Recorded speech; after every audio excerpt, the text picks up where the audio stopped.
श्रीकृष्ण श्रीकृष्ण श्रीकृष्ण श्रीकृष्ण गुरुर्ब्रह्मा गुरुर्विष्णुः गुरुर्देवो महेश्वरः गुरुः साक्षात् परं ब्रह्मा तस्मै श्री गुरवे नमः तस्मै श्री गुरवे नमः।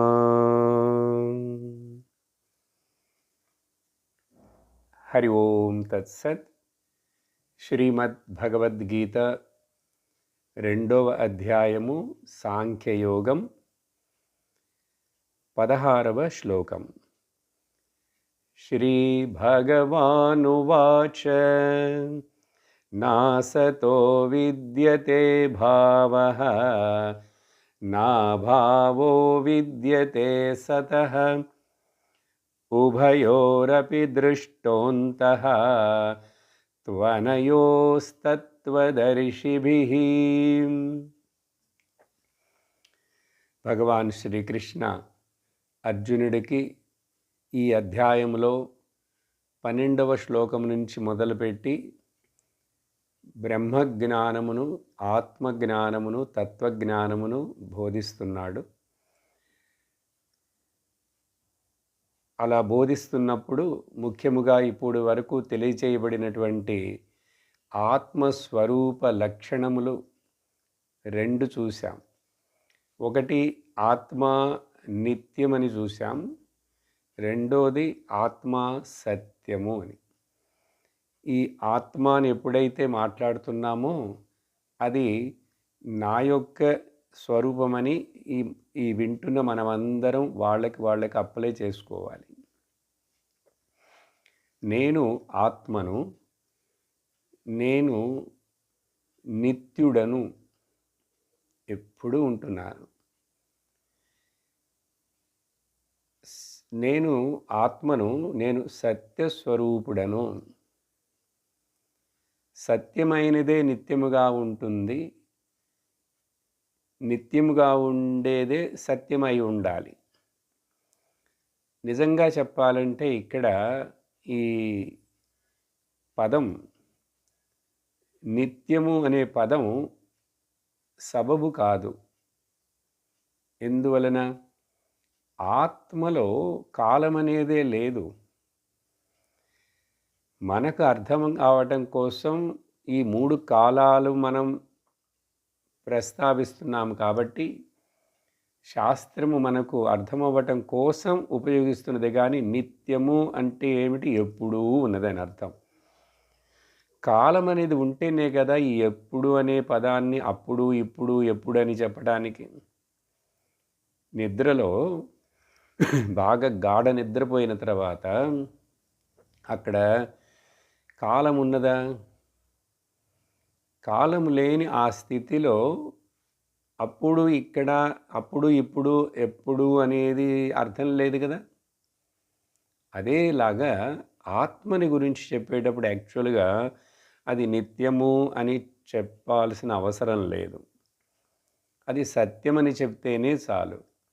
కానీ అర్జునుడికి ఈ శరీరాలన్నీ మరణించిపోతాయి, నేను యుద్ధం చేస్తే అంటున్నాడు కదా. అందువలన భగవంతుడు వీళ్ళందరూ నిత్యము ఉండేవాళ్లే ఆత్మస్వరూపులుగా ఇంతకుముందు ఉన్నారు. ఇంతకుముందు ఉన్నారు ఎట్లా? ఆత్మగా. ఇప్పుడు ఆత్మగానే ఉన్నారు. శరీరం పోయిన తర్వాత కూడా ఆత్మగానే ఉంటారు అని చెప్పేందుకు ఆ పదాన్ని అఫ్కోర్స్ ఉపనిషత్తులు చాలా చోట్ల నిత్యం అనే పదాన్ని వాడతాయి.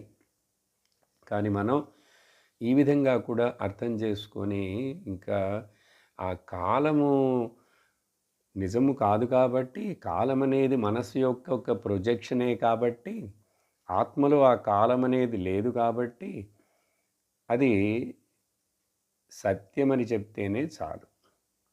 సరే, ఆ సత్యమని చెప్పడానికి గడిచిన 2 సత్సంగాలలో చాలా విస్తరించి ఈ 16వ శ్లోకం ముఖ్యమైన గ్రంథి శ్లోకాన్నే మనం అనేక రకాల ఉదాహరణలతోటి శంకరాచార్యులు వారి యొక్క భాష్యంలోని కొన్ని పదాలను, కొన్ని భావాలను తీసుకొని మనం విన్నాం.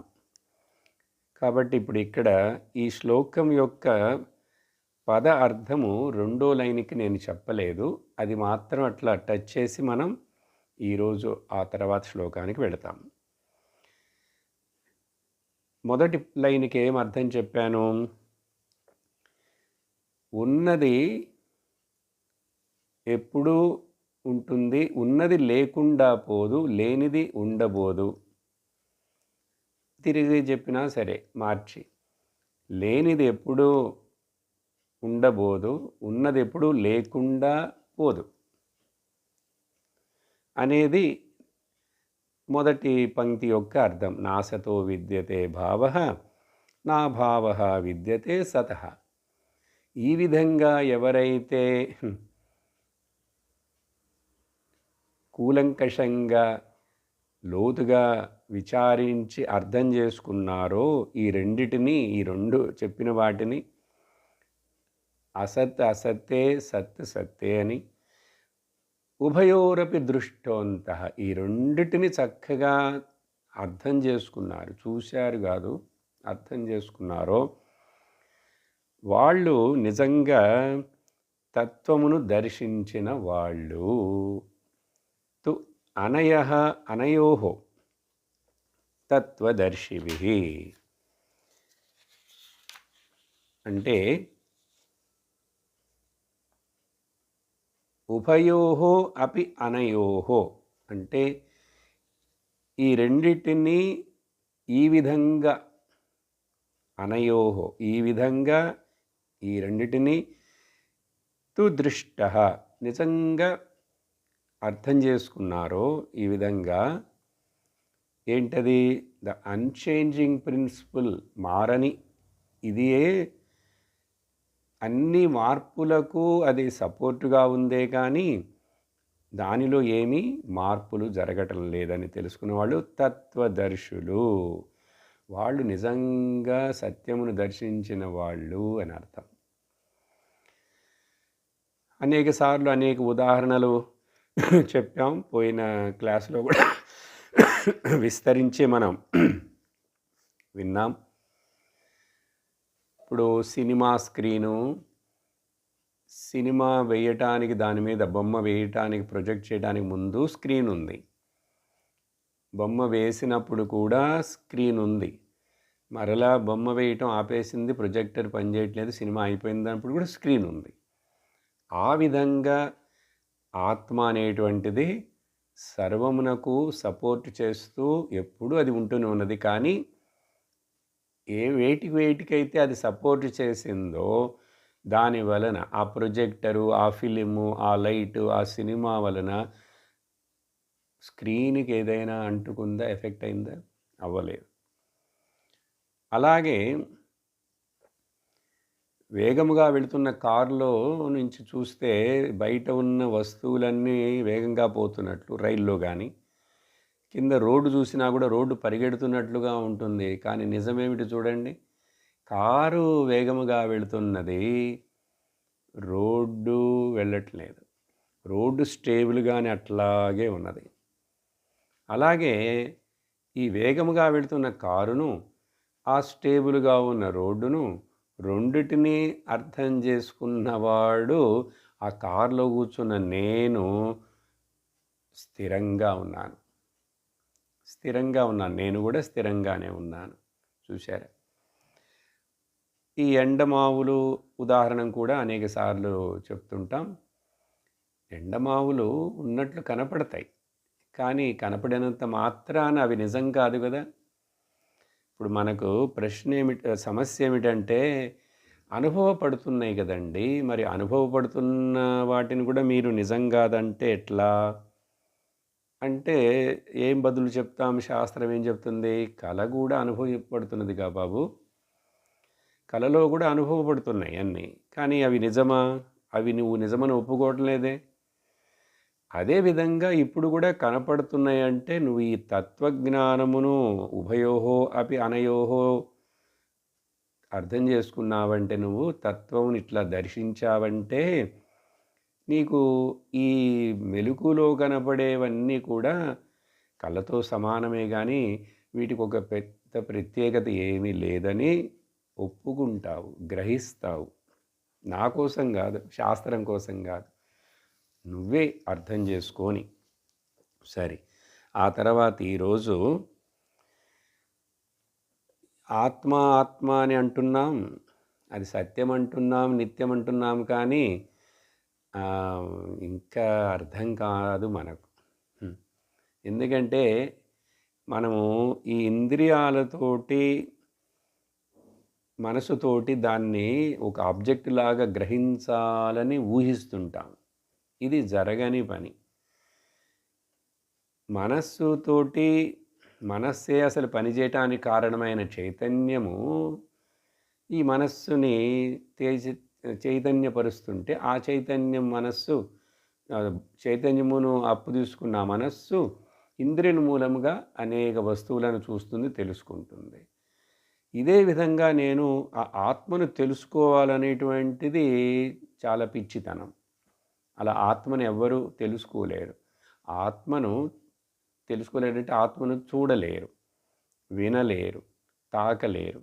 కానీ అది నేనే అని గ్రహించగలం.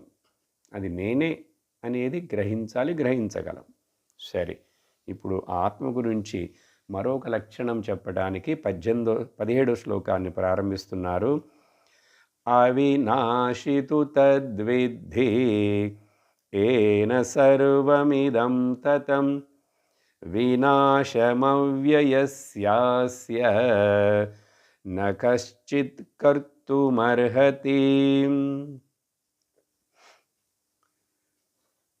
ఇక్కడ ఈ శ్లోకం ద్వారా భగవాన్ మనకు ఏమి తెలియజేస్తున్నారంటే, ఆత్మ మూడో లక్షణం అండి, సర్వగతః. ఆత్మ సర్వగతః. ఈ చిన్న చిన్న పదాలు జ్ఞాపకం పెట్టుకొని వాటినే మరలా చింతిస్తూ అప్లై చేస్తూ ఉంటే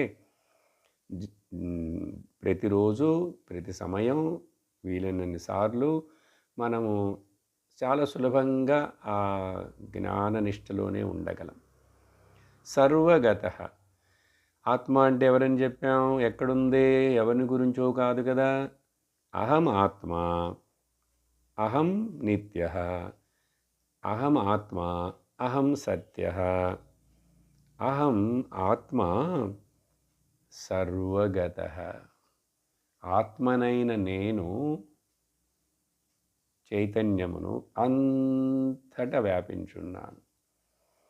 అసలు ఈ సర్వగతః అంతటా అనేది కూడా మరలా సబబైన పదం కాదు. ఇది మనకు అర్థం చేసుకోవడానికి, ఈ మనస్సుకి తెలియజేయటానికి ఈ ప్రయోగం. కానీ సర్వగతః అంటే దేశం యొక్క కొలత వస్తుంది, అక్కడేమో కాలము యొక్క కొలత. నిత్య అంటే కాలానికి కొలతలు ఉన్నాయి కదా, అలాగే దేశ. కానీ ఆత్మనైన నేను దేశ కాల వస్తువులకు అతీతమైన వస్తువును. అందువలన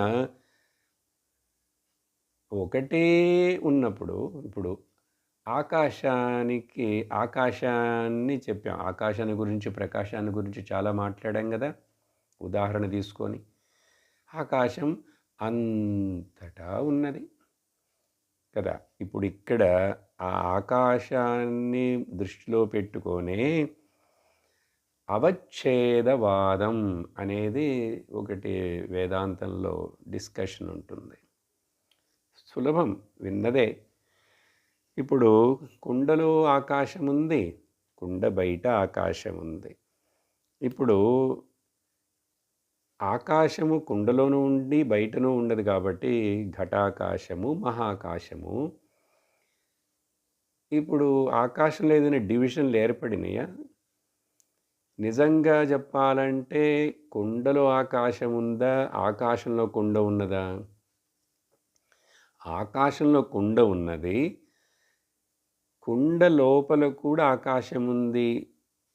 కానీ ఈ డివిజను అంతటా వ్యాపించున్న ఆకాశంలో ఏదో ఒక రూపాన్ని మనము సృష్టించి చేసి మట్టితోటి ఈ గోడలు వచ్చినాయి కాబట్టి ఆ ఆకాశాన్ని మనం ఇక్కడ లోపలేదో బంధించినట్లుగా ఉంది. కానీ అసలు ఈ మట్టి అనేటువంటి ఇది కూడా గోడని ఏదైతే చెప్తామో గోడలు గట్టి హాలు, కిచెను, ఈ బాత్రూమ్ అని మనం స్పేస్ని డివైడ్ చేస్తున్నట్లు. కానీ స్పేస్ డివైడ్ అయిందా నిజంగా? అవ్వలేదు. యూటిలిటీ వ్యవహారం కోసం ఏదో డివైడ్ అయింది. కానీ మనం ఆకాశ దృష్టిలో ఆకాశం దగ్గరికి వెళ్ళి మనం చెప్తాం, సపోజ్ ఆకాశం నిన్ను మేము కొంచెం డివిజన్ చేస్తున్నాము, సరేనా, ఆపరేషన్ చేస్తాం, కట్ చేసి ఇక్కడ ఒక గోడ కడతాం, అటు ఒక గోడ కడతాం కదా. నీకేదైనా అబ్జెక్షన్ ఉందా? నీకేమైనా నొప్పి పుడుతుందా అని అడిగితే ఆకాశానికి నువ్వు మాట్లాడే మాట ఏది అర్థం కాదు. ఎందుకంటే ఆకాశ దృష్టిలో అంతటా ఆకాశమే ఉన్నది. ఉన్నప్పుడు నువ్వు ఇది కట్టాను అది కట్టానంటే ఆ కట్టేది కూడా ఆకాశంలోనే ఉంది. ఆ కట్టుతున్నటువంటి ఇటుకలలో లోపల కూడా ఒక్కొక్క ఆ కణం ఆకాశమే ఆకిపోయి ఉన్నది. కాబట్టి ఇప్పుడు ఇలాంటి ఎన్ని కట్టడాలు, ఎన్ని మార్పులు చేర్పులు వచ్చినా కూడా ఆ ఆకాశానికి ఏమి అవ్వదు. అంటే ఏంటి అర్థం? ఇప్పుడు ఎందుకు ఈ డిస్కషను? ఆకాశము సర్వగతము. ఇప్పుడు అవచ్ఛేదవాదం అన్నాను కదా. ఆకాశము ఛేదించబడిందా, కట్ చేయబడిందా? ఈ కుండ పగిలిపోయిందనుకోండి, నామరూపం ఉండదు, పెంకులైపోయింది. పెంకులు కాగానే ఈ కుండలో ఉన్న ఆకాశం ఎక్కడికి పోయింది? ఎలా పోయింది? చిన్నగా ఈ మహాకాశంలో పర్మిషన్ తీసుకుని అడిగి దాంట్లో కలిసిందా? లేకపోతే ఈ మహాకాశము కుండాకాశం ఘట నువ్వు వచ్చేసాయి నాతో కలుసుకో అప్పుడని చెప్తుందా? చెప్పాలా? అసలు ఆ భేదమే లేదు. ఇది క్రియేట్ చేయబడింది. ఆ ఛేదం అనేటువంటిది అవచ్ఛేదం. ఆకాశాన్ని విభజించలేము ఏ రకంగా చూసినాను. అది చెప్పటానికి ఇక్కడ ఆత్మను కూడా మనం విభజించలేము, కట్ చేయలేము. ఏంటి ఆత్మ? ఆత్మకు వేదాంతంలో, శాస్త్రంలో తత్ అని చెప్పబడుతుంది. రెండు అక్షరాలు తత్. తత్ అంటేనే అది అని అర్థం. ఇంగ్లీష్లో సర్వనామం దట్. ఈ వేదాంతపరముగా ఆ దట్ అనేటువంటిది పరమాత్మకు, ఈ ఆత్మకు మాత్రమే వర్తిస్తుంది. అది ఇప్పుడు దాకా ముందు శ్లోకాలలో దేని గురించి అయితే మాట్లాడామో, దేని గురించి అయితే నాసతో విద్యతే భావ అని చెప్పి అంత వివరించామో, అది దట్. అది చెప్తున్నారు ఇక్కడ. తత్ అవినాశీ తు. నిజంగా చెప్పాలంటే ఆ అనాత్మ నాశనం కలిగి ఉన్నది, అసత్. అందువలన దానికి మించి అది నాశనము కలిగి ఉన్నది కాబట్టి నిజంగా చూస్తే ఈ ఆత్మ తత్ అవినాశి, నాశనమే లేనిది, నశించిపోనిది. నశించిపోనిది అంటే అర్థం దీంట్లో పార్ట్స్ లేవు, దీన్ని విభజించలేము, కట్ చేయలేము, ఛేదించలేము, ఏ విధంగాను దాన్ని ఎవ్వరూ నశింపచేయలేరు, తాకలేరు. ఏమిటది తత్?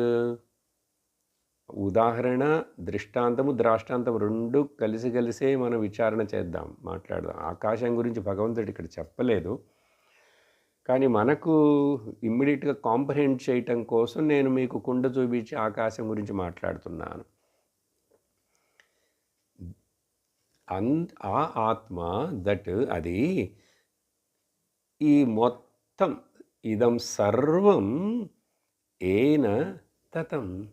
తతం అంటే దేని చేతనైతే ఈ మొత్తము వ్యాపించబడి ఉన్నదో, ఏదైతే ఈ మొత్తమునందు వ్యాపించి ఉన్నదో, ఇక్కడ మొత్తము ఇది అంటే సంస్కృతంలో ఇదం, దిస్. తత్ అంటే దట్, రెండు సర్వనామాలే. ఇదం అంటే ఇక్కడ సర్వం నామరూప ప్రపంచం, సర్వ అనాత్మ అసత్ ఇదం. ఆ ఒక 3 అక్షరాల పదంలో కింద అన్నీ వచ్చేస్తాయి. నా శరీరం, మీ శరీరం, మనస్సు, బుద్ధి, ఇంద్రియములు, వస్తువులు సర్వం వచ్చేస్తాయి దాని కింద. ఇదం, ఈ మొత్తము సర్వం ఇదం ఏన తతం, దేని చేతనైతే సపోర్ట్ చేయబడి, దేని చేతనైతే ఏదైతే వ్యాపించున్నదో, ఏది అన్నిటి యందు వ్యాపించున్నదో దానికి అది అవినాశి అన్నారు. మరలా రెండో లైన్లో దానికి వినాశం అస్య అవ్యయస్య నా, అవ్యయమైనటువంటి అంటే తరిగిపోని, ఖర్చుగాని, కరిగిపోని, తొలగిపోని అటువంటి దానికినే అవినాశన్, అక్షరం అని మరొక పదం చెప్పచ్చు. క్షయమే లేదు దానికి. సరే, పైన అవినాశి అని చెప్పారు, మరలా కూడా వినాశం అని మరలా చెప్తున్నారు. అంటే ఎందుకు 2 సార్లు వాడారు అని సందేహం వస్తుంది. ఇక్కడ వినాశి అండ్ అవినాశి కొన్ని చాలా కాలం ఉంటుంది, కానీ దాంట్లో వికారాలు ఉంటూనే ఉంటాయి. ఒక వినాశన అనే పదమేమో వికారాలకు చేర్చుకోవాలి, మరొక అవినాశి అనే పదాన్నేమో అది వికారాలు లేకుండా ఉండేదని తెలుసుకోవాలి. అప్పుడు నిత్యము ఉంటుంది, అది సత్యముగా ఉన్నది, తర్వాత దాంట్లో వికారాలు లేవు. ఉదాహరణకు ఈ భూమి కానీ ఆకాశం కానీ, ఆకాశంలో సహజంగా వికారాలు కనపడవు మనకు, కానీ పంచభూతముల ప్రకృతి దృష్టిలో చూస్తే ఆకాశం కూడా నశించిపోతుంది. ఈ భూమి, నీళ్లు, అగ్ని ఇవి మారినంతగా వీటిలో మార్పులు వచ్చినట్లుగా కలిసినట్టే అంతగా తెలియవు ఆకాశంలో ఏవి మనకు జరిగేవి. అందుకనే ఇప్పుడు వరకు ఈ సైన్స్ శాస్త్రజ్ఞులకు ఛాలెంజ్గా ఒక క్వశ్చన్ అడగండి, ఆకాశాన్ని గురించి నిజంగా వాళ్ళు ఏదైనా రీసెర్చ్ చేయగలరా? ఇప్పుడు పెద్ద సునామీ వచ్చింది, భూకంపం వచ్చింది, వాల్కనోస్ వచ్చినాయి, లేక ఈ డిస్ట్రక్షన్ అంతా, ఆటం బాంబు వేశారు ఒక చోట, అక్కడ భూమి అంతా బద్దలైంది, పెద్ద గుంట ఏర్పడింది అని చెప్పచ్చు. చుట్టూ ఉండే వాతావరణం అంతా కలుషితమైందని చెప్పచ్చు. ఇవన్నీ అడుగుదాం ప్రశ్న, ఆ బాంబు వేసిన చోట, ఈ సునామీ వచ్చిన తర్వాతను, భూకంపం వచ్చిన తర్వాత ఆకాశానికి ఏమైనా అయినదా? ఆకాశంలో ఏదైనా మార్పు ఏర్పడిందా? ఏదైనా ఎఫెక్ట్ ఉందా?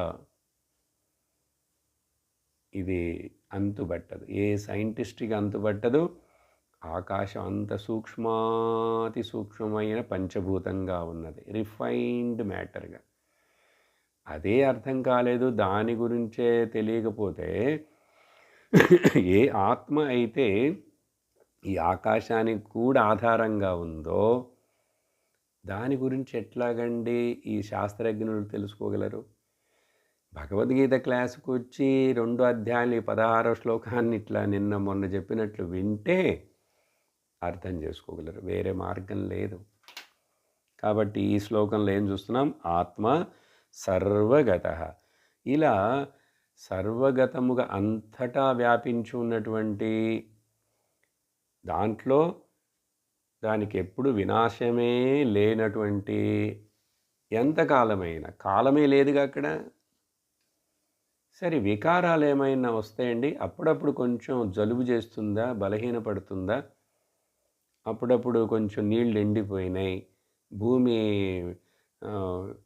విరిగిపోయింది భూకంపం వచ్చి, ఇలాంటివి ఏవైనా వికారాలు ఏర్పడతాయా అంటే అక్కడ వికారాలే లేవు.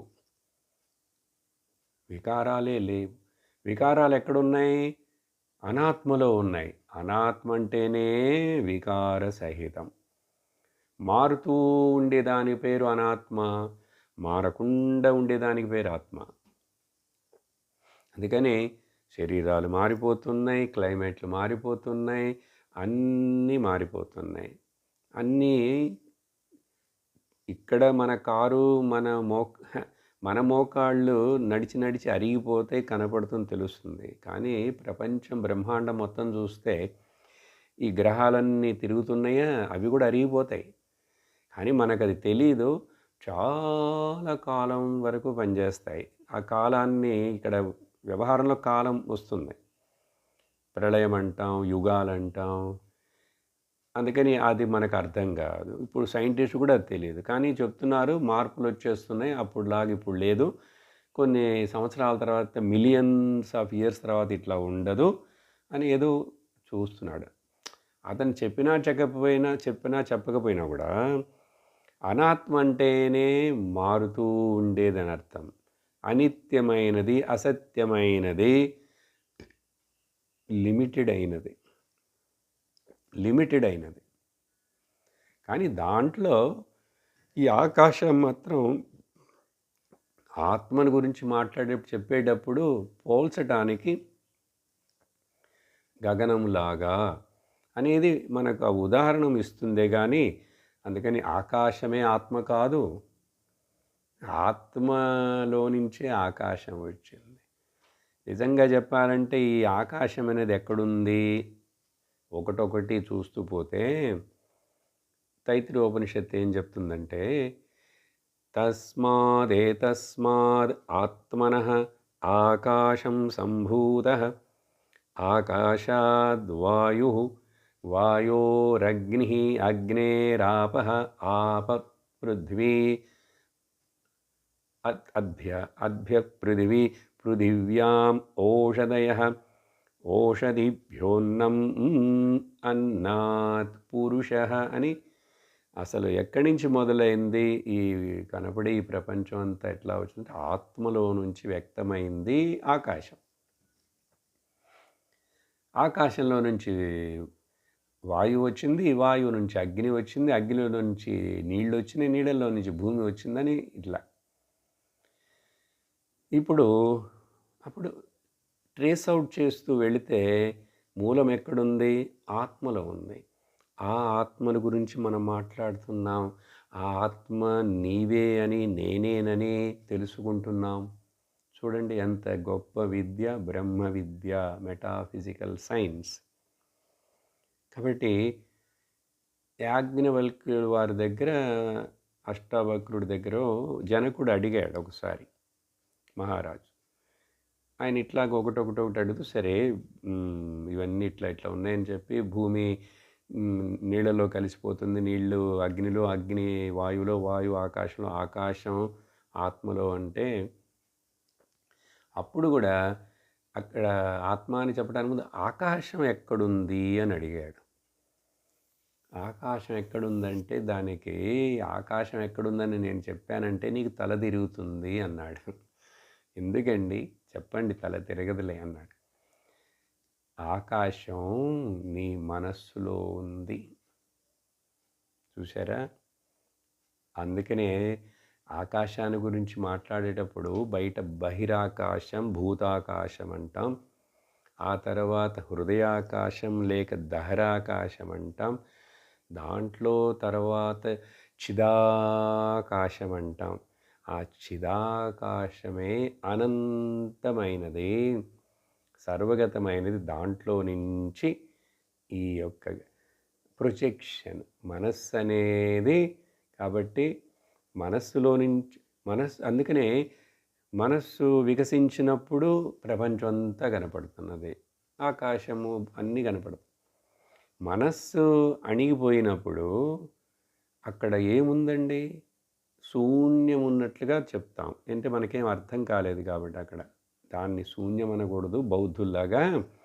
అది చిదాకాశం. చిదాకాశం ద ప్యూర్ ఎగ్జిస్టెన్స్కి పేరు చిదాకాశం అని చెప్తుంది శాస్త్రం.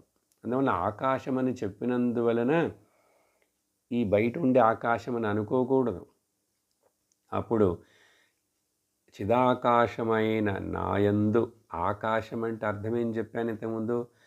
యద్ అవకాశం దదాతి సర్వానాం తద్ ఆకాశం. ఏది అన్నిటికీ అవకాశాన్ని ఇస్తుందో. ఇప్పుడు చూడండి, తైత్రీయం అదే చెప్పింది. ఆత్మ తర్వాత దానిలోంచి అన్నిట్లా ప్రొజెక్ట్ అయినాయి. కానీ ఆత్మ ఇవన్నీ ప్రొజెక్ట్ అయినందువలన వికారాలని చెప్పాలే ఆత్మలో వికారం ఏర్పడలే. ఇదే ఆశ్చర్యం. ఆత్మలో వికారాలు ఏర్పడకుండా మారకుండానే దాని మీద ఆత్మలో ఉన్నటువంటి బ్రహ్మను యొక్క శక్తి అంటాం కదా, ఆ మాయ అనేటువంటి ఒక శక్తి, పొటెన్షియల్ శక్తి ఇలా ప్రొజెక్ట్ చేస్తుంది. ఇప్పుడు కలలోకి వెళ్ళేటప్పుడు మెలుకులో ఉన్న నేనే, జాగ్రత్త పురుషుడైన నేనే కలలోకి వెళతాను. కలలోకి వెళ్ళినప్పుడు అక్కడ నా మైండ్ నాదే. జాగ్రత్త పురుషుడు, ఆ శరీరం నాకు అవసరం లేకుండానే నా మనస్సే నేను ఇప్పుడు స్వప్న పురుషుడిగా మారేట్లుగా ప్రొజెక్ట్ చేస్తుంది. ఎవరు? నేనే చేశాను. నా యందే కదా అన్నీ జరుగుతున్నాయి. కళ ఎక్కడ బయట వస్తున్నది, నాలో వస్తున్నది. దాంట్లో చూడండి, కళలో మైండ్ ప్రొజెక్ట్ చేసినటువంటి ఆ ప్రపంచం, స్వప్న ప్రపంచం, ప్రాతిభాసిక ప్రపంచం, అక్కడ కొండలు, అక్కడ ఆకాశము, నదులు, ఏవి అన్నీ చూస్తాం. ఇప్పుడు చెప్పండి, సృష్టి, ఆకాశము అన్నీ ఎక్కడున్నాయి? ఈ చిన్న మనస్సులో. ఎట్లా కదా, మనస్సు ఎక్కడుంది? మనస్సు చైతన్యంలో చిదాకాశంలో ఉంది. ఆ చిదాకాశం సర్వగతముగా ఉన్నది. చూసారా ఎంత బ్రాడ్ విషన్ రావాలో? అందుకని అల్పమైన చిన్న భావనతోటే ఉండి మనం కష్టపడకూడదు, కన్ఫ్యూజ్ అవ్వకూడదు. చిన్న బావిలో చిన్న కప్పలాగా ఉండకూడదు. దీన్ని ఇప్పుడు ఇక్కడ వివరించారు. చెప్తూ చివరికి ఏమంటున్నారంటే, అస్య అవ్యయం అనేది పదం కూడా ముఖ్యం. అవ్యయం అంటే అదే వ్యయము కానిది. ఈ చేంజ్లెస్ అని చెప్పేటప్పుడు సహజంగా తెలుగులో వ్యయం చేయటం అంటే ఖర్చు చేయటం. ఇక్కడ అదే అర్థం ఏమిటంటే, ఖర్చు అవ్వదంటే ఏంటి? తరిగిపోదంటే ఏంటి? మారదంటే ఏంటి? వికారాలు లేవంటే చేంజ్లెస్, అవ్యయం.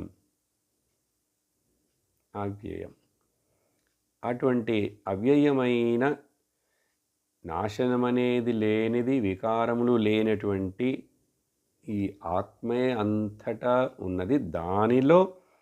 దాని మీద ఈ రకమైనటువంటి ఒక ప్రొజెక్షన్, ఇదంతా కల్పన, మాయాజాలం లాగా అని చెప్పి చివరికి ఏమంటానంటే, ఇటువంటి ఈ ఆత్మను కశ్చిత్ కర్తుం అర్హతి. చాలా ముఖ్యం.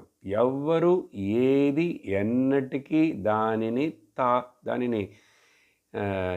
దానికి ఏమీ చేయలేరు, దాన్ని నాశనం చేయలేరు, దాన్ని ఏమీ తాకలేరు, దాన్ని డిస్టర్బే చేయలేరు. ఎవరంటే పంచభూతాలు కానీ, మనిషి కానీ, మనసులు కానీ, వెపన్స్ కానీ, ఆటం బాంబులు కానీ ఏమైనా అది చెప్పాను. అందుకని ఉదాహరణ భూకంపం, సునామీ, తుఫాను, వల్కను ఏదైనా రాని అవే ఆకాశాన్ని తాకలేదంటే అసలు ఆకాశం కంటే ఆత్మ ఎక్కడో ఇంకా మించి పెద్దదిగా సర్వగతముగా ఉన్నది.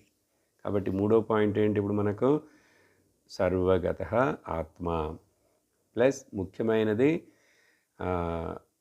అవ్యయమైనటువంటి ఆత్మను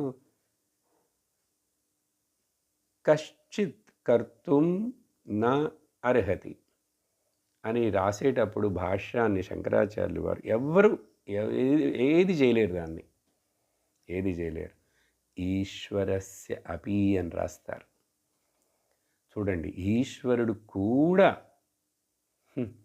ఆత్మను ఏమీ చేయలేడు. అంటే ఏంటి అర్థం ఇక్కడ? అసలు ఆత్మ వేరు, ఈశ్వరుడు వేరే ఏంటి? ఈశ్వరుడే ఆత్మగా ఉన్నప్పుడు, ఆత్మ ఈశ్వరుడైనప్పుడు తన్ను తాను ఏం చేసుకుంటాడు? ఉన్నదే సర్వం, మొత్తం అదే. ఇప్పుడు అలాగే నా గురించి చెప్పుకోవాలంటే అప్పుడు నన్ను నేను ఎలా నాశనం చేసుకోగలను? వ్యవహారంలో చెప్తాం, ఎందుకురా నిన్ను నువ్వేట నాశనం చేసుకుంటావు? నువ్వు చేసే పనులతోటి, నువ్వు నువ్వు ఆలోచించే ఆలోచనలతోటి అని అంటాం. ఇక్కడ అది కాదు అర్థం. నా శరీరాన్ని నేను నాశనం చేసుకోవచ్చు ఆత్మహత్య చేసుకొని, కానీ నన్ను నేను నాశనం చేసుకోగలనా? ఆత్మహత్య చేసుకుంటే ఈ శరీరాన్ని కనుక నాశనం చేస్తే నాకు ఒక అచీవ్మెంట్ అనుకుంటున్నాడు, చూసారా? అదెవరు? అప్పుడు ఆ అచీవ్మెంట్ ఇంకా నాకు అనేది ఒక తృప్తి. నేను వాళ్ళ కోసం ఇట్లా చేశాను, ఆ అమ్మాయి కోసం, ఆ అబ్బాయి కోసం నేను ఆత్మహత్య చేసుకున్నాను అంటుంటే ఏంటి? దాంట్లో కూడా ఒక అహంకారం ఇగో ఉంటూనే ఉన్నది, అది పోలేదు. అది ఏదో ఉన్నది కాబట్టే కదా నువ్వు దాన్ని గొప్పగా అనుకోను, బలహీనమా అయ్యో ఏదో చేస్తున్నావు, శరీరాన్ని నాశనం చేయగలవు, కానీ నిన్ను నీవు ఎన్నటికీ నాశనం చేసుకోలేవు. ఈ పదం జాగ్రత్తగా అర్థం చేసుకోవాలి. నేను నిన్ను నువ్వు అంటే ఈ శరీరం గురించి చెప్పలేదు, ఈ అహంకారాన్ని గురించి చెప్పలేదు. శుద్ధ బ్రహ్మ పరాత్పర రామ్, చెప్పండి తప్పులేదు. శుద్ధ బ్రహ్మ పరాత్పర రాముడి శబ్దం అంటే పరబ్రహ్మం, కృష్ణుడి శబ్దం అంటే పరబ్రహ్మం. ఈ ఆత్మ గురించే. అర్థమైందా ఇప్పుడు మీకు విషయం? అందుకనే ఈశ్వరస్య అపి అని స్ట్రాంగ్గా ధైర్యంగా శంకర్ రాస్తారు. ఈశ్వరుడు కూడా దాన్ని ఏమి చేయలేడు. సరే, ఇలా చెప్పిన తర్వాత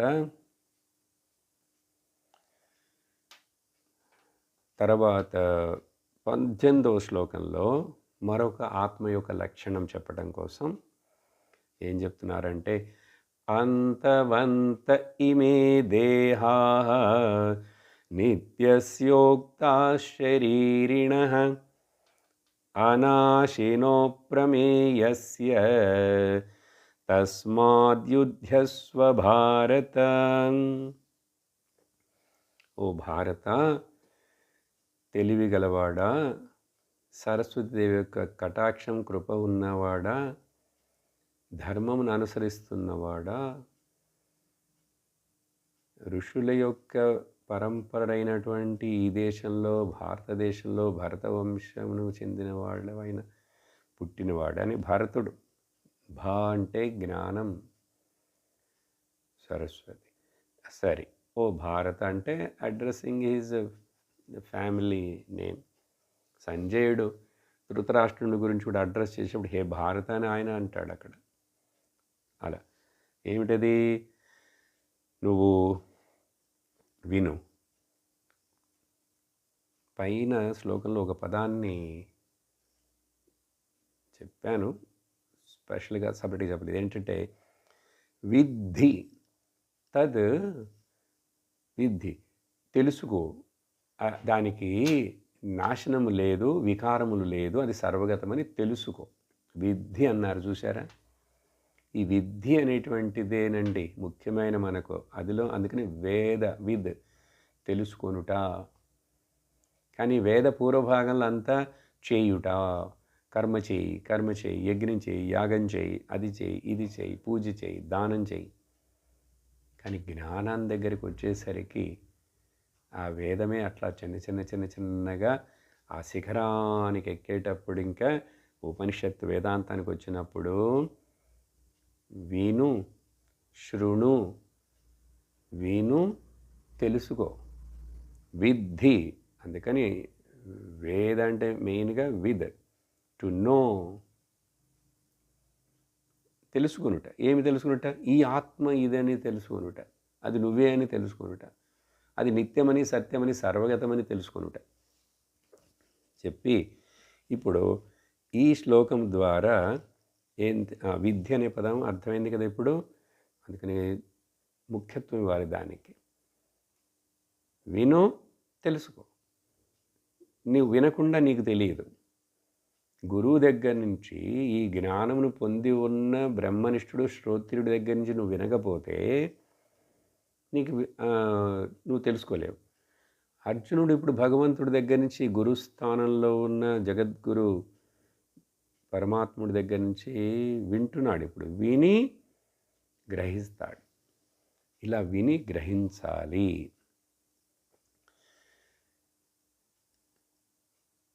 ఇప్పుడు ఈ శ్లోకాలు డిస్కషన్ జరిగేటప్పుడు ఈ 17, 18, 19 మధ్యలో అక్కడ శంకరాచార్యుల వారి భాషల్లో ఒక ప్రశ్నను లేవదీస్తారు, ఒక పూర్వపక్షి.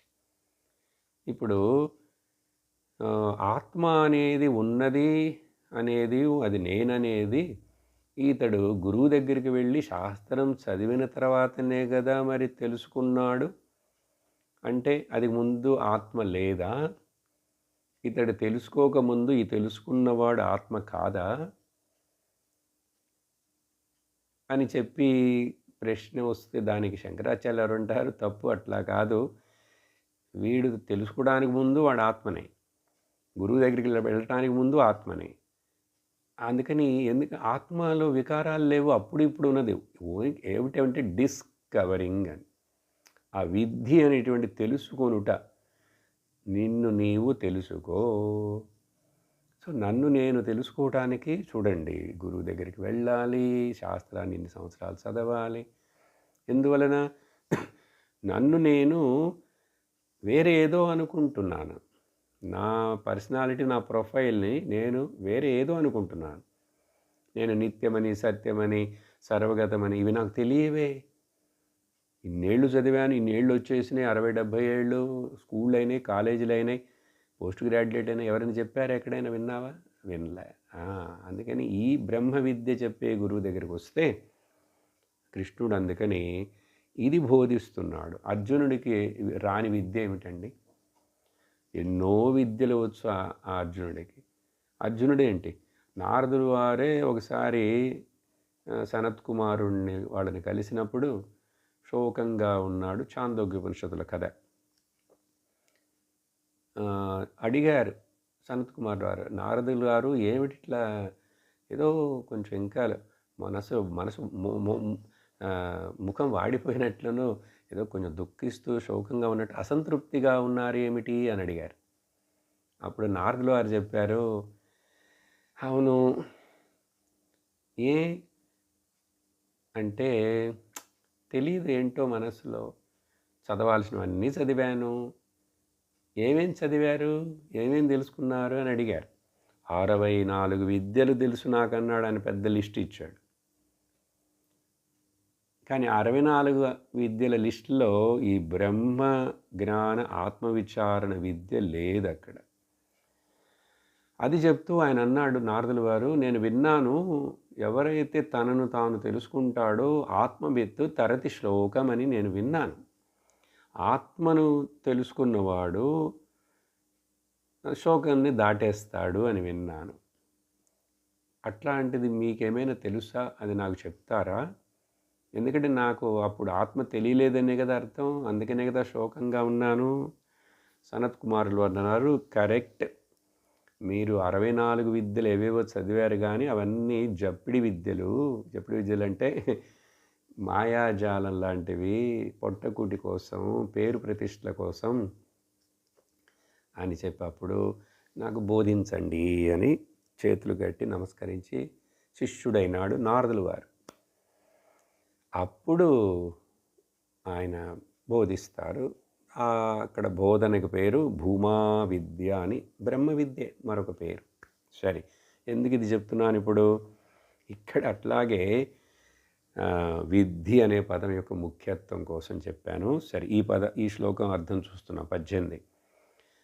దీంట్లో జనరల్ అర్థం చెప్పేసి ఆత్మ యొక్క గుణం ఏమిటి దీని ద్వారా మనం తెలుసుకుండేదనేది మనకు అర్థమవుతుంది.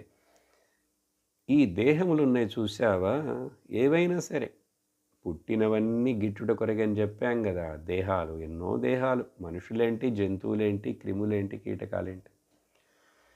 సరే, ముఖ్యంగా నీ ప్రాబ్లం ఈ చుట్టూ ఉన్న వీళ్ళందరూ సైన్యం, బంధువులు, తాత, గురువు గారు, ఇవన్నీ. ఇమే దేహాః అంతవంతః, they are destined to get destroyed. అవి నశించిపోయే గుణం అవి ఉన్నాయి, అంతవంతం. ఎవ్వరు ఆపలేరు, ఎవరు ఆపలేరు. ఏ సిద్ధులు వచ్చినా సరే, ఏ కాయకల్పాలు చేసినా సరే, ఆ శరీరం ఏదో కొంచెం ఎక్కువ కాలం ఉండాల్సిందే. కానీ ఏమిటండి, బ్రహ్మదేవుడు సృష్టి అంతా చేస్తున్నాడని చెప్పాము. ఆయనకే ఆయుష్ ఉంది. ఆయనకే ఇప్పుడు 50 సంవత్సరాలు దాటిపోయి షష్ఠి పూర్తి చేసుకోవడానికి ఆయన రెడీగా ఉన్నారు. అన్ని లెక్కలు ఇచ్చినాయి భాగవతంలో. ఆయనకి 100 సంవత్సరాలుట. ఆ 100 సంవత్సరాలు, కానీ ఆయన 100 సంవత్సరాలు లెక్క చాలా పెద్దది. చెప్పాను ఎప్పుడు ఏదో సందర్భంలో. అందువలన కానీ ఆయనకి ఆ తర్వాత ఆయన ఆ పోస్ట్ ఉండదు, ఆ శరీరం ఉండదు, ఆయన ఉండడు. అప్పుడు ఇంకా మరి ఏమిటండి మన గతి? అదే మరి, ఈ అనాత్మలో వస్తున్నవన్నీ పోతాయి, కనపడుతున్నవన్నీ కనపడకుండా పోతాయి. ఒకప్పుడు ఉన్నట్లు కనపడ్డా కూడా యథార్థముగా అవన్నీ లేవు. అప్పుడు ఈ అసత్తైనటువంటి అనాత్మ అయినటువంటి ఈ శరీరం అంతవంతః ఇమే దేహాః.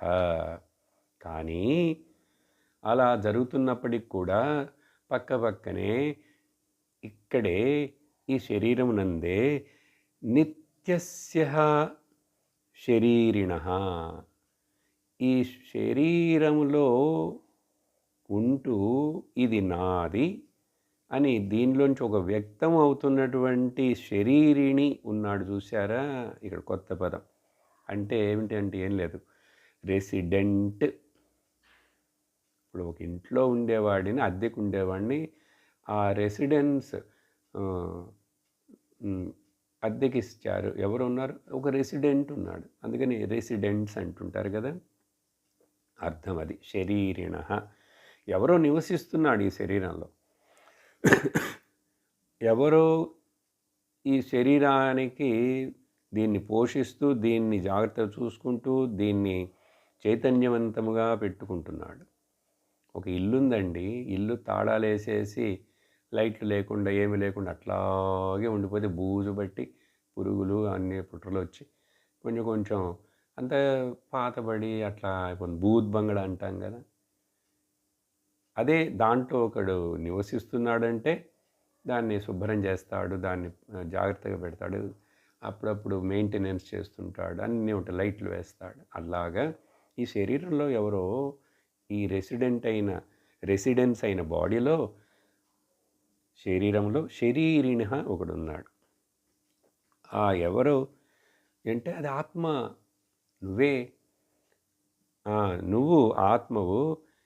నిత్యస్య, అది నిత్యము అని చెప్పి చూడండి. నిత్యం అనే పదం ఆల్రెడీ మనం డిస్కస్ చేసాం ఆ 16వ శ్లోకంలో. 16 కాదు, అంతకుముందు శ్లోకాలలో ప్రారంభం నుంచే 12 నుంచి నిత్య అని అదే పదం ఇక్కడ. అది నిత్యం అని చెప్పి ఆ ఆత్మను, దాంట్లో నివసించే ఆత్మను అని చెప్తారు పెద్దలు. ఉక్తాహ, చెప్పారు. ఉక్తాహ. అందుకని భగవంతుడు కూడా చూడండి చెప్పేటప్పుడు ఇది నా సొంతంగా నేను చెప్తున్నాను, ఇది నా భావన అని చెప్పాడు. అన్నీ శాస్త్రము శృతిలో నుంచే బారో చేసుకుంటూ వాటినే చెప్తాడు. ఇప్పుడు రాబోయే 2 శ్లోకాల తర్వాత కఠోపనిషత్తులోని శ్లోకాన్నే బారో చేసి దాన్నే చెప్తాడు కృష్ణుడు. అలాగా. అందుకని అప్పుడు ఇది ఎప్పుడూ ఉన్నది కాబట్టి సత్యం ఎటర్నల్గా అంతకుముందు అందరూ ఆ సత్యమును దర్శించిన తత్వదర్శి వీళ్ళందరూ ఇదేం చెప్తారంటే ఇది నిత్యము అని చెప్పారు. ఉక్తాహ అంటే ఇట్ ఈస్ సెడ్. ఏం చెప్పారు? 2 చెప్పారు. ఒకటేమో శరీరాలన్నీ నశించిపోయేవని చెప్పారు. శరీరంలో నివసిస్తున్నవాడు నశించిపోడు అని చెప్పారు. ఇదండి చెప్పారు. ఇది చెప్పారు. ఇది తెలుసుకున్నామంటే ఎంత రిలీఫో తెలుసా? అప్పుడు ఈ నిత్యమైనటువంటి శరీరిణి అనకూడదు, అంటే శరీరిణ ఆ రెసిడెంట్ ముందు శ్లోకంలో చెప్పిన అదే పదం మళ్ళీ అవినాశిన. మళ్ళీ చెప్తున్నాను అర్జున, ఎందుకు కృష్ణ మళ్ళీ చెప్తావంటే మరి బుర్రలోకి ఎక్కాలి కదా. అంత తేలిగ్గా ఎక్కుతుందా ఏంటి? ఇప్పుడు ఇంత వింటున్నాము, మనకు మరణం అంటే భయం పోయిందా పూర్తిగా? శరీరం మీద వ్యామోహం పోయిందా? చుట్టూ ఉండే వాటి మీద అటాచ్మెంట్ పోయిందా? పోదు. అంత తొందరగా పోతే అది మాయ ఎట్లా అవుతుంది? అవినాశిన. కానీ కొత్త ఒక పదాన్ని వాడుతున్నాడు భగవంతుడు ఇక్కడ. అది మనకు హైలైట్. ఏంటది? అప్రమేయస్య. అప్రమేయ. అప్రమేయ ఆత్మ. ఇప్పుడు ఎన్నోది చూస్తున్నాం? 4వ గుణం మర్చిపోకూడదు. అహమాత్మా నిత్య, అహమాత్మా సత్య, అహమాత్మా సర్వగత, అహమాత్మా అప్రమేయ. ఇదండి ధ్యానం, ఇదండి జపం. అప్రమేయ అంటే ఏమిటి అర్థం?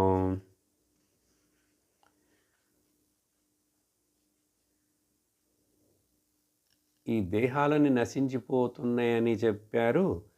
దీనిలో నివసిస్తున్నటువంటి ఆ దేహి నశించిపోడని చెప్పారు.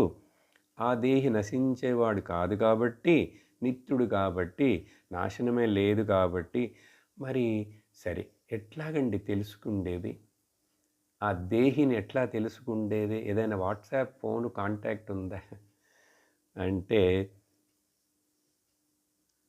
ఏ ఇంద్రియముల చేత? అప్రమేయం అంటే ఇంద్రియ అగోచరము. ఇంద్రియం అంటే 5 కాదండి, మనసు కూడా కలిపి ఇంద్రియం.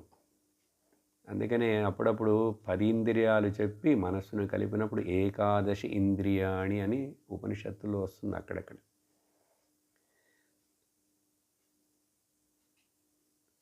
దేనికి ఎంట్రీ లేదు అక్కడ, ప్రమేయం లేదు, వాడి ప్రమేయమే లేదు ఇక్కడ అంటాం కదా.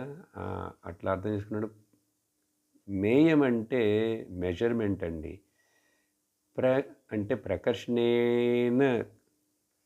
ఇప్పుడు ఈ కళ్ళు పనిచేస్తున్నాయంటే టక్కని చక్కగా ఈ క్లిప్పు చూపించగానే అర్థం చేసుకొని దీని రంగంతా గ్రహించేసింది కదా. అట్లా ప్రకర్షణేన కళ్ళు బాగా పనిచేస్తుంటాయి. కళ్ళు ఏదైనా ప్రాబ్లం వస్తే ఇది తెలియదు. అలా ఏ ఇంద్రియము ద్వారా, ఇంద్రియాలు ఎంతో శక్తివంతమైనవి నిజంగా చెప్పాలంటే కదా. మనకు ప్రపంచం అంతా ఈ 5 ఇంద్రియాలతోనే కదా గోచరమవుతున్నది. అవి చాలా గొప్పవి ఆ దృష్టిలో చూస్తే. అంత గొప్ప ఇన్స్ట్రుమెంట్స్ని మనకు భగవంతుడు ఇచ్చి, ఇదో ఈ జ్ఞానాన్ని పొందటానికి ఉపయోగించుకో అని. క్లాస్కు వెళ్ళు, పుస్తకం చూడు, చదువు, చెవులు బాగున్నప్పుడే విను, కళ్ళు బాగున్నప్పుడే చదువు, కాళ్ళు నడుస్తున్నప్పుడే సత్సంగానికి వెళ్ళి విను, అన్నీ చెయ్యి. అలా. అందువలన అప్రమేయం. మేయం, ప్రమేయం, అప్రమేయం. ఏ స్పెషల్ సరే ఒక కన్నుతో 2 కళ్ళతో చూడటం వల్ల కాలేదండి. ఆ రావణాసుడికి 10 తలలున్నాయి కాబట్టి ఆయనకి 20 కళ్ళున్నాయి. లేక మరొక శరీరం ఏదని ఎవరికైనా చెప్తే ఇంద్రుడికి ఒక పేరు, ఒక సహస్రాక్షుడు అని పేరు. ఆ పేరు వచ్చిన కారణం వేరనుకోండి. సపోజ్ అట్లా అనుకోండి, 1000 కన్నులు ఉన్నవాడు, వేల వేల కళ్ళు. అంటే మరి చూస్తాడా ఏంటి? ఈ ఎన్ని కళ్ళున్నా కూడా ఒకవేళ ఇట్లా తీసుకుందాం. ఈ ప్రపంచంలో ఇంతమంది మనుషులున్నారు, ఇన్ని జీవరాశులున్నాయి, అన్నిటికీ కళ్ళున్నాయి, చిన్న చిన్నవి మనుషులకున్నాయి. ఇన్ని కళ్ళు మొత్తం కలిపి కూడా ప్రకర్షణేన నేత్రాలు. ఇది ఎంత చక్కటి పెద్ద గ్లాస్ పెట్టు, అది పెట్టు, ఇది పెట్టు, ఏదైనా చేయి, దృష్టిని నువ్వు లోపల లెన్స్ పెట్టు, లేజర్ ట్రీట్మెంట్ ఏది చేసినా ఆత్మని తెలుసుకుంటావేంటి? చూస్తుందే. ఇలా ప్రతి ఇంద్రియము చూడదు. అందువల్ల ఇంద్రియములకు అగోచరమైనటువంటిది అంటే అర్థం ఏమిటి? అందుకని ఆత్మని ఎట్లాగండి చూసేది అని అడగకూడదు. ఆత్మను చూసే వస్తువు కాదు, ఆత్మ తెలుసుకోబడే వస్తువు. ఇంతకుముందు ఏం చెప్పాను? భగవంతుడు చూడవలసిన వస్తువు కాదు. ఎందుకంటే ఇంద్రియములతోటి ఏది అనుభవానికి వచ్చినా అది సత్యము కాదు, అది మిథ్య, నిత్యము కాదు. అది ఈశ్వరుడే దేవుడి రూపం అయినప్పటికి కూడా. ఎందుకండి మరి ఇంత ఘాటుగా ఖచ్చితంగా మాట్లాడుతున్నారు? ఇది మరి శాస్త్రం. ఇప్పుడు భగవద్గీతలో కృష్ణుడు అదే చెప్తున్నాడు. అందుకని ఇట్లా కరెక్ట్ అయిన దీని వివరణ వినటానికి అందరికీ నచ్చదు. మధ్యలో వేరే వేరే మసాలా అవి ఇవి ఏవైనా చెప్తూ ఉంటే కథలు అది ఇది అని చెప్పి మధ్యలో దేవుడు, భక్తి, భజన అంటే ఇష్టపడతారు. ఎందుకంటే కారణం బలహీనమైన మనస్సులు, దుర్బలత్వం అంటారు దాన్ని. శక్తి లేదు, ధైర్యం లేదు, కెపాసిటీ లేదు. అందుకనే ముండకోపనిషత్తు ఏం చెప్తుంది? నాయమాత్మ బలహీనేన లభ్య. ఈ ఆత్మజ్ఞానము బలహీనులకు దొరకదు, లభించదు. కాబట్టి స్వప్నమాయలో దేహాలు ఎట్లాగో అట్లాగే ఈ దేహాలన్నీ పోతాయి. కానీ దేహి సత్యం. ఆ దేహిని గురించి కరెక్ట్గా తెలుసుకో. నిత్యమని తెలుసుకో, అవినాశని తెలుసుకో, అప్రమేయమని తెలుసుకో. ఇంగ్లీష్లో చెప్పాలంటే అన్ఆబ్జెక్టిఫైయబుల్. ఇంద్రియములకు గోచరమేట్టుగా ఏదైనా ఆబ్జెక్టిఫై చేయాలంటే ఎట్లా? ఆ ఇంద్రియముల ద్వారా ప్రపంచం మొత్తాన్ని ఐ కెన్ ఆబ్జెక్టిఫైయబుల్ అంటే అది తెలుసుకోబడుతుంది. కళ్ళు మూసుకొని తాకినా తెలుసుకోగలను, లేకపోతే ఏదైనా వినిటే కొంచెం తెలుస్తుంటుంది, వాసన చూసేటప్పుడు కొన్ని తెలుస్తున్నాయి. ఇట్లా ఏదైనా ఆబ్జెక్టిఫై చేయటానికి వీలవుతుందంటే అన్ఆబ్జెక్టిఫైయబుల్ అంటారు ఇంగ్లీష్లో. అప్రమేయం. దీనికి గుర్తు చేయాలి, లలితా సహస్రనామంలో పరమేశ్వరికి ఒక చక్కటి నామం వస్తుంది. అప్రమేయ స్వప్రకాశ మనోవాచామ అగోచర. చూడండి, వేదాంతానికి ఎక్కడ వెళ్ళాలి? భగవద్గీతలో కృష్ణుడు మాత్రమేనా చెప్పాడు? ఆ ఒక్కొక్క పదాన్ని అర్థం తెలుసుకున్నారంటే వేదాంతం అంతా ఉంటుంది దాంట్లో. కొన్ని మంత్రాలలో అక్కడక్కడ యోగా, మంత్రం, తంత్రం అవన్నీ కూడా చెప్పబడి ఉన్నాయి. కానీ పర్పస్ అది కాదు. ఆ మంత్ర తంత్రాలలో చిక్కుకోవటం కోసం కాదు. వాటి ద్వారా నీకు ఏకాగ్రమైన మనస్సును పెంపొందించి నీకు ఆ భక్తి, సర్వాత్మ సమష్టి భావనను రప్పించి దాని ద్వారా శాస్త్రం వినటానికి కావలసిన అర్హతను ఇవ్వటానికి. అందుకని మధ్య మధ్యలో అక్కడక్కడ ఇలాంటి వేదాంత డిస్క్రిప్షన్. దేవి అంటే ఎవరు? పరబ్రహ్మ, ఆత్మ. అందుకనే అది అప్రమేయం. కానీ తనకు తాను స్వప్రకాశం. మనస్సు, వాచాం, మనస్సుకి, వార్తలకి, పదాలకి, ఏ ఇంద్రియానికి అగోచరం, అర్థం కాదు, అంతుపట్టదు. కాబట్టి ఆబ్జెక్టిఫై చెయ్యకు. ఏం చేయాలి మరి?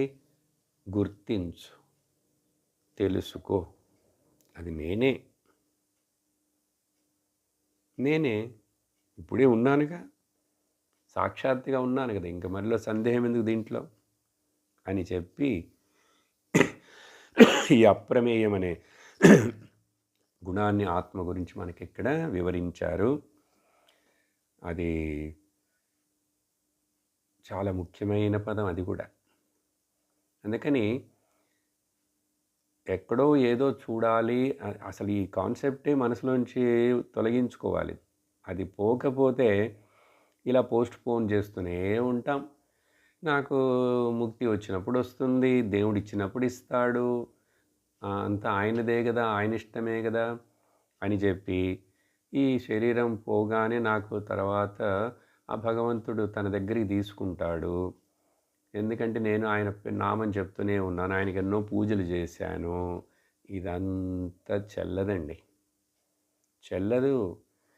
అవన్నీ నీకు కొంచెం మరలా వచ్చే ఇంకొక శరీరం జన్మను ఇచ్చినప్పుడు ఇంకొంచెం బెటర్గా అక్కడ నీకు సహకరిస్తే కానీ మోక్షం అనేది అది కాదు, అది కాదు. అందుకని శాస్త్రాన్ని ఇట్లా వినాలి, కూలంకషంగా తెలుసుకోవాలి, ఓపికతోటి వినాలి, అర్థం చేసుకోవాలి, క్లెయిమ్ చేయగలగాలి. సరే, 2 శ్లోకాలే అయినాయి, పర్వాలేదు.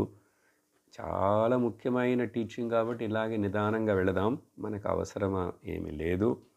కానీ ఈ పదాలను గుర్తుంచుకోండి. 4 గుణాలను చూసాం ఆత్మ గురించి.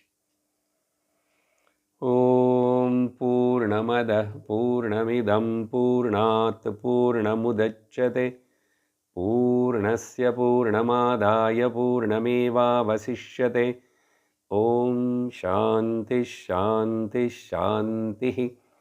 హరి ఓం శ్రీ గురుభ్యో నమః. హరి ఓం. హరి ఓం తత్సత్.